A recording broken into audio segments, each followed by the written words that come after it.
भी वहाँ होगा। और बीमारी के नज़दीक ये अक्ल और सोच तो नहीं है, लेकिन रूह की चूंकि सोच है, इसलिए उसके साथ इन बीमारियों का मिजाज मिलकर ये अदलने बदलने वाली कैफियत पैदा होती हैं।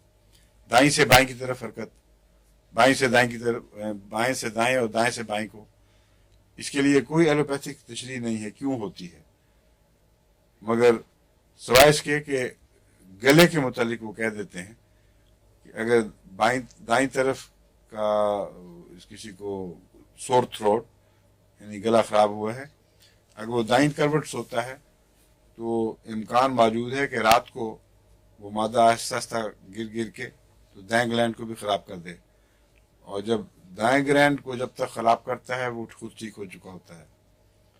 इसी तरह दाएं तरफ से जो बीमारी शुरू हो, अगर बाएं करवट सोया इंसान तो उधर मुंतकिल हो जाती है।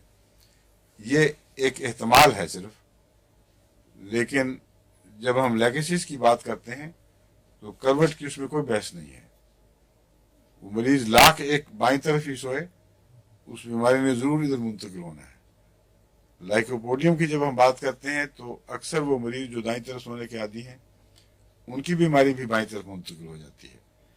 इसलिए ये अमूमी मिजाज समझ कर अगर दवाओं को याद रखें तो उससे आपको बहुत फ़ायदा पहुंचेगा, और बहुत ज़्यादा रेपर्टरी या किताबों की गुलामी फिर बाकी नहीं रहती।